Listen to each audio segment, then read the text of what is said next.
यांची आर्थिक अनियमितता एवढी प्रचंड आहे की यांनी त्यांचा ॲफिडेविट दाखल केलं.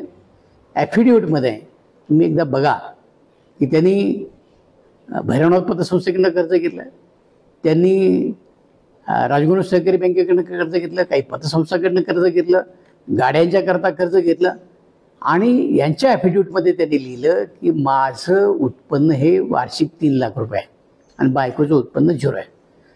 0 उत्पन्न असणाऱ्या बायकोला 1.5 कोटी रुपयाचं कर्ज कसं मंजूर होतं, यांना 3 कोटी रुपयाचं कर्ज कसं मंजूर होतं.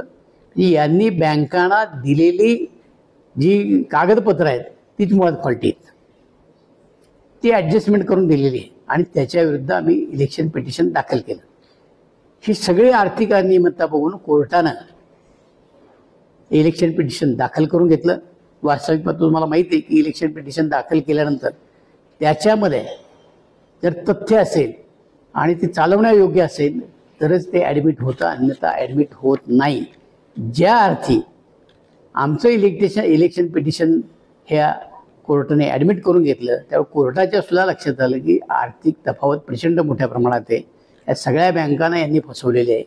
त्यात एक वित्तीय संस्था आणि एक बँक ही यांच्याविरुद्ध कोर्टात गेली, त्यांनी यांनी गाडीचे हप्ते भरलेच नाही.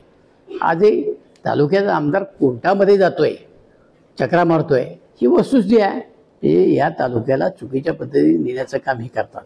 हे आपल्याला या निमित्ताने एवढंच सांगेल की कसल्या पैशांनी आमचं इलेक्शन पिटिशन मंजूर होईल आणि तालुका परत एकदा पोटनिवडणुकीला तालुक्याला सामोरे जावं लागणार आहे.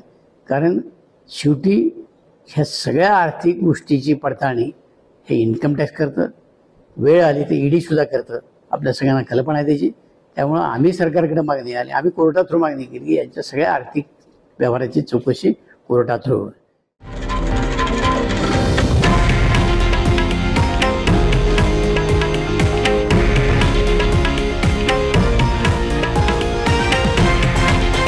हे आहे देशातील नंबर 1 न्यूज नेटवर्क आणि आपण पाहत आहात TV9 मराठी, एकमेव.